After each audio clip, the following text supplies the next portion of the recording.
جس میں انہوں نے کہا تھا کہ امریکہ اسی طرح کے منصوبے پر عمل کر کے کھربوں ڈالر بچا سکتا ہے۔ انہوں نے اپنے بیان میں وزیر اعظم عمران خان کی جانب سے اختیار کی گئی سمارٹ لاک ڈاؤن پالیسی کا بھی حوالہ دیا تھا، جس سے کرونا وائرس کی وبا کے پھیلاؤ کو روکنے میں مدد ملی۔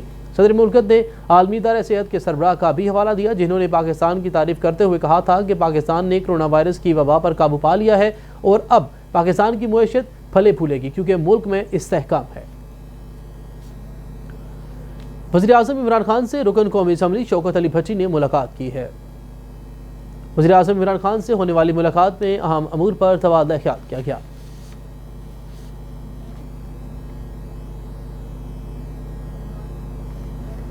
وزیر خارجہ مخدوم شاہ محمود قریشی سے حزب اسلامی افغانستان کے سربراہ گلبدین حکمتیار نے وفد کے ہمراہ ملاقات کی ہے۔ ملاقات کے دوران پاک افغان دو طرفہ تعلقات، افغانستان میں قیام امن کے لیے جاری بین الافغان مذاکرات سمیت باہمی دلچسپی کے امور پر تبادلہ خیال کیا گیا۔ وزیر خارجہ مخدوم شاہ محمود قریشی نے کہا کہ خطے کا امن و استحکام افغانستان میں مستقل امن سے مشروط ہے۔ پاکستان خلوص نیت کے ساتھ افغان امن عمل میں اپنا مصالحانہ کردار ادا کر رہا ہے اور آئندہ بھی کرتا رہے گا۔ انہوں نے کہا کہ وزیر اعظم عمران خان نے واضح طور پر کہا کہ افغان مسئلے کا دیرپا حل واحد راستہ ہے، جبکہ افغان قیادت کو قابل قبول سیاسی مذاکرات ہیں۔ انہوں نے اس بات کی خوشی ہے کہ عالمی سطح پر پاکستان کے موقف کو سراہا جا رہا ہے۔ وزیر خارجہ نے کہا کہ بین الافغان مذاکرات کی صورت میں افغان قیادت کے پاس افغانستان میں امن کی بحالی کا ایک نادر موقع ہے۔ پاکستان افغانستان سمیت خطے میں قیام امن کے لیے اپنی کاوشیں جاری رکھے گا۔ وفاقی وزیر اطلاعات و نشریات سینیٹر شبلی فراز نے کہا کہ اپوزیشن اپنی لوٹ مار اور کرپشن کا تحفظ چاہتی ہے۔ 2018 کے الیکشن میں عوام نے ان عناصر کو مسترد کیا، حکومت اپوزیشن کے جلسوں سے خوفزدہ نہیں۔ میڈیا سے گفتگو کرتے ہوئے وفاقی وزیر اطلاعات و نشریات سینیٹر شبلی فراز نے اپوزیشن کے جلسوں پر شدید تنقید کی اور کہا کہ یہ سب کاروباری لوگ تھے، انہوں نے اپنی سہولت کے مطابق نظام کو چلایا۔ اپوزیشن نے FATF سے متعلق قانون سازی پر بھی حکومت کو بلیک میل کرنے کی کوشش کی۔ انہوں نے کہا کہ بنارسی ٹھگوں کے ٹولے کا مقصد ملک میں انتشار پھیلانا ہے۔ ماضی میں اداروں کو کمزور اور ذاتی مفادات کا تحفظ دینے کے لیے سیاست ہوئی۔ وفاقی وزیر نے کہا کہ یہ سوالوں کے جواب دینے کی بجائے چوری کے ساتھ سینہ زوری بھی کرتے ہیں اور اب اپوزیشن ایک ناکام شو کر رہی ہے۔ انہوں نے کہا کہ 2018 کے انتخابات سے متعلق PTI کے الیکشن پیٹیشنز کے نون لیگ سے زیادہ تھیں، جبکہ سینیٹر شبلی فراز نے کہا کہ مسلم لیگ نون کے رہنماؤں کی جانب سے مظاہر قائد پر ہلڑ بازی کا اس کی مذمت بھی کی اور کہا کہ کوئی قانون سے بالاتر نہیں۔ انہوں نے کہا کہ نواز شریف بیماری کا بہانہ بنا کر باہر گئے ہیں اور نواز شریف کی واپسی کے لیے حکومت اقدامات کرے گی۔ وزیر اطلاعات نے کہا کہ فضل الرحمان طویل عرصے تک کشمیر کمیٹی کے چیئرمین رہے، بتائیں کہ اس کارساز کے انہوں نے کیا کیا۔ انہوں نے کہا کہ وزیر اعظم عمران خان نے ہر عالمی فورم پر مسئلہ کشمیر کو اجاگر کیا ہے۔ دوسری جانب چیئرمین کشمیر کمیٹی شہریار افریدی نے کہا کہ اپوزیشن جماعتوں نے گزشتہ 3 دن سے سیاسی سرکس لگایا ہوا ہے۔ بدقسمتی سے کشمیر جیسے حساس موضوع کا بھی ذاتی مفادات کے لیے استعمال کیا جا رہا ہے۔ وزیر اعظم عمران خان کی کاوشوں کے باعث ایک نہیں 3 بار اقوام متحدہ میں کشمیر کا مسئلہ اٹھایا گیا۔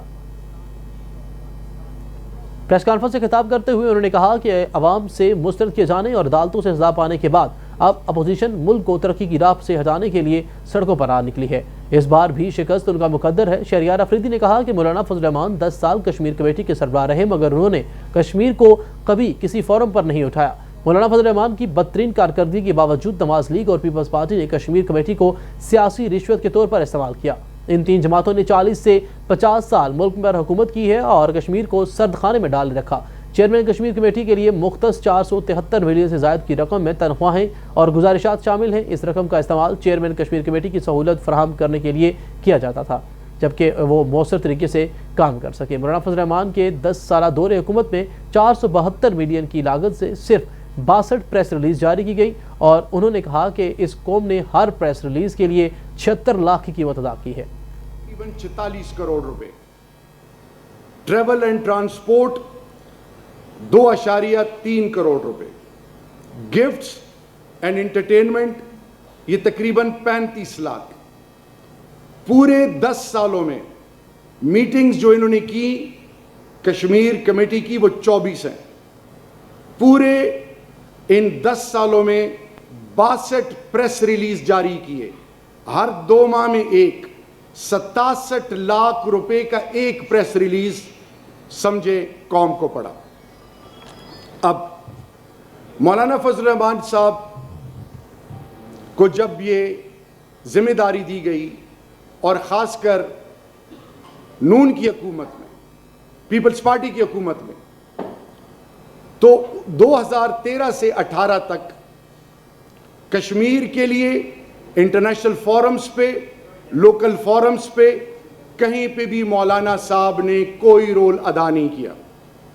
اور اس کی ایک مثال دوں کہ خبروں کا سلسلہ آگے بڑھا کر آپ کو بتائیں، وزیر اعظم کے معاون خصوصی برائے امور نوجوانان عثمان ڈار نے کہا کہ اداروں کے خلاف مریم کا بیانیہ جلسوں کی طرح بری طرح ناکام ہو گیا. خود کو قانون سے بالاتر سمجھنے والا ٹولہ پہلی بار قانون کی گرفت میں آیا ہے. عمران خان کا موقف اور ان کا خوف پوری اپوزیشن کے سر پر چڑھ کر بول رہا ہے. اپنے ایک بیان میں عثمان ڈار نے مریم نواز کی تقریر پر اپنے رد عمل کا اظہار کرتے ہوئے کہا کہ اداروں کے خلاف مریم کا بیانیہ جلسوں کی طرح بری طرح ناکام ہو گیا. مریم نواز نے تقریر میں دراصل اپنے خاندان کی بے روزگاری کا ذکر کیا. انہوں نے کہا کہ مریم کی تقریر کا کم والد کی بے روزگاری کا ماتم زیادہ تھا. مریم نے کہا کہ جو بزدل ہے وہ ہٹ جائے اور جو بزدل تھا وہ تو لندن بھاگ گیا. خود کو قانون سے بالاتر سمجھنے والا ٹولہ پہلی بار قانون کی گرفت میں آیا ہے. عثمان ڈار نے کہا کہ آپ کی مزید چیخیں نکلیں گی کیونکہ NRO کا ہر راستہ بند ہو چکا ہے. آخری امید پر جن کے پاس نمائندے بھیجے وہاں سے بھی انکار ہو گیا. بات نہ بنی تو باپ بیٹی نے 11 جماعتی اتحاد کے ساتھ مل کر زہر اگلنا شروع کر دیا. انہوں نے کہا کہ قانون کی حکمرانی پر عمل درآمد کے سوا اب آپ کے پاس کوئی چارہ نہیں. عمران خان کا خوف پوری اپوزیشن کے سر پر چڑھ کر بول رہا ہے. دن رات عمران خان کی تسبیح پڑھنے والے کہہ رہے ہیں کہ ان کا نام نہیں لیں گے. عثمان ڈار نے کہا کہ یقین سے کہہ سکتا ہوں کہ مریم کے خواب میں بھی عمران خان آتا ہوگا. میزائل سے لے کر موٹر وے تک سب کا بتا دیا. اگر نہیں بتایا تو لندن اپارٹمنٹس کا نہیں بتایا. سوال پھر وہیں کا وہیں ہے، لندن اپارٹمنٹس کہاں سے آئے، کیسے بنائے گئے؟ وفاقی وزیر science and technology Chaudhry Fawad Hussain نے کہا کہ سندھ پولیس کا کیپٹن صفدر کی گرفتاری قانون کے احترام کا بیانیہ ہے. اپنے ٹویٹ میں چودھری فواد حسین نے کہا کہ قائد اعظم محمد علی جناح کا مزار کم ظرف سیاسی قیادت کے کھیل کا میدان نہیں، ہر پاکستانی کے لیے مقدس جگہ ہے. قائد کے مزار پر نعرے بازی اور غیر سنجیدہ طرز عمل قانون کے خلاف ہے، اس پر سزا ہونی چاہیے. وزیر اعظم کے مشیر برائے احتساب و داخلہ بیرسٹر شہزاد اکبر نے کہا کہ مریم نواز کو پروپیگنڈا کرنے کی بجائے کیپٹن ریٹائرڈ صفدر کی گرفتاری پر بلاول بھٹو زرداری سے پوچھنا چاہیے. کیپٹن ریٹائرڈ صفدر نے مزار قائد پر جو کچھ کیا وہ قابل مذمت ہے.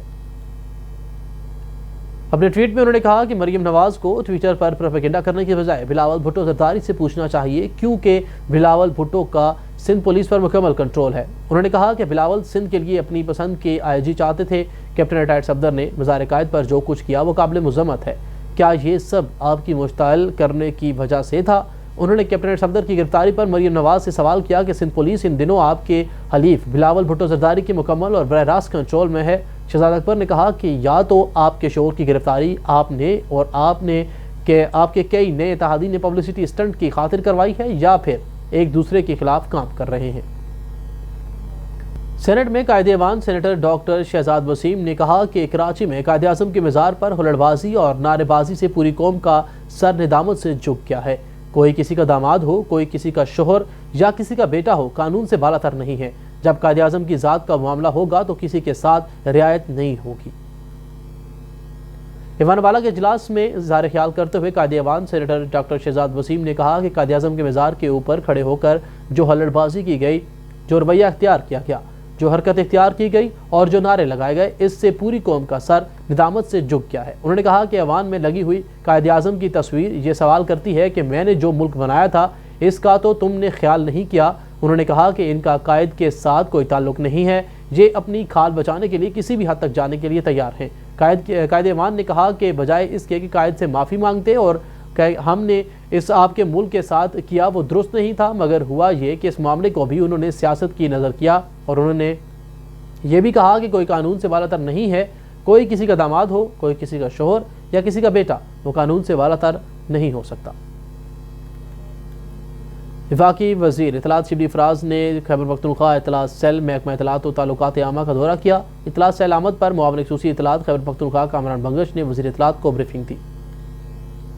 اس موقع پر وفاقی وزیر اطلاعات نے انفارمیشن ہینڈلنگ اور منفی پروپیگنڈا زائل کرنے کے حوالے سے محکمہ اطلاعات کی بنائی گئی اصلاحات کی تعریف کرتے ہوئے کہا کہ محکمہ اطلاعات و تعلقات عامہ خیبر پختونخوا کا اطلاعات کا مربوط نظام قابل تعریف ہے. وفاقی وزیر نے وفاقی سطح پر بھی انفارمیشن ہینڈلنگ کے حوالے سے ایک دوسرے کے تجربات سے استفادہ حاصل کریں گے.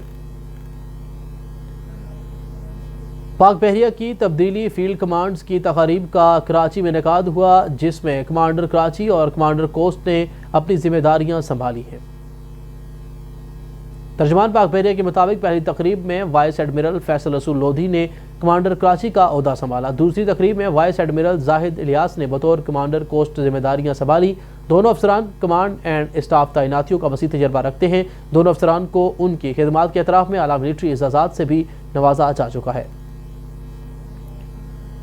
وزیر صحت پنجاب ڈاکٹر یاسمین راشد کی زیر صدارت محکمہ primary and secondary health care میں اعلیٰ سطح کا اجلاس ہوا۔ اجلاس کے دوران پنجاب کے بنیادی صحت مراکز کی اپ گریڈیشن اور وزیر اعظم صحت اقدامات کے تحت سرکاری اسپتالوں کی ری ویمپنگ کا جائزہ لیا گیا۔ ڈاکٹر یاسمین راشد نے کہا کہ پہلے مرحلے میں خستہ حال 222 بنیادی صحت مراکز کی عمارتوں کا دوبارہ تعمیر کا آغاز کیا جا چکا ہے۔ تمام 2005 تک 504 بنیادی صحت مراکز میں 24 گھنٹے طبی سہولیات فراہم کرنے کے لیے اقدامات اٹھائے جا رہے ہیں۔ دوسرے مرحلے میں باقی تمام جو 2282 بنیادی صحت مراکز کو ری ویمپ کیا جائے گا اور بنیادی صحت مراکز کو ری ویمپنگ کے بعد آنے والے مریضوں کو 24 گھنٹے بہترین سہولیات فراہم کی جائیں گی۔ خبروں کا سلسلہ آگے بڑھائیں اور آپ کو بتائیں پنجاب، خیبر پختونخوا، بلوچستان اور سندھ میں ٹڈی دل کی موجودگی کی کوئی اطلاعات نہیں ہے۔ وزارت قومی غذائی تحفظ اور تحقیق کے مطابق ملک بھر میں محکمہ فوڈ سیکیورٹی اور پاک آرمی کی مشترکہ ٹیموں کے انسداد ٹڈی دل کے خلاف آپریشن جاری ہے۔ گزشتہ 24 گھنٹوں کے دوران 1,37,158 ایکڑ رقبے کا سروے مکمل کیا گیا، جبکہ 6 ماہ میں 11,34,300 ایکڑ رقبے پر سپرے کر کے ٹڈی دل کا خاتمہ کیا گیا۔ ملک بھر میں 3,07,409 مریض کورونا وائرس کو شکست دے کر صحت یاب ہو گئے ہیں۔ National command and operation centre نے کورونا وائرس کی تازہ اعداد و شمار جاری کر دیے۔ ملک بھر میں اس وقت 9,384 مریض زیر علاج ہیں۔ اعداد و شمار کے مطابق پنجاب میں 2,116، سندھ میں 4,435 اور خیبر پختونخوا میں 416 مریض زیر علاج ہے۔ بلوچستان میں 210 اور اسلام آباد میں 1,123 کیسز باقی رہ گئے ہیں۔ گلگت بلتستان میں 255 جبکہ آزاد کشمیر میں 822 کیسز باقی ہیں، جبکہ گزشتہ 24 گھنٹوں کے دوران ملک بھر میں کورونا کے 433 نئے کیسز رپورٹ ہوئے، جبکہ اس دوران 5 مریض جاں بحق ہوئے ہیں۔ پاکستان کے بعد اب بات کر لیتے ہیں دنیا بھر میں کورونا وائرس سے متاثرہ مریضوں کی تعداد 4 کروڑ سے تجاوز کر گئی ہے، جبکہ اس وائرس کے باعث اب تک 11,18,000 سے زائد افراد ہلاک ہو چکے ہیں۔ دنیا بھر میں 3 کروڑ سے زائد مریض کورونا وائرس کو شکست دے کر صحت یاب ہو چکے ہیں۔ امریکہ کورونا وائرس سے سب سے زیادہ متاثر ہونے والا ملک ہے، جبکہ دوسرے نمبر پر بھارت سب سے زیادہ متاثر ہونے والا ملک ہے۔ اے پی پی نیوز سے فی الوقت کے لیے اتنا ہی۔ مزید باخبریں کے لیے دیکھتے رہیے اے پی پی نیوز ایپ پر وزٹ کیجیے ہماری ویب سائٹ app.com.pk۔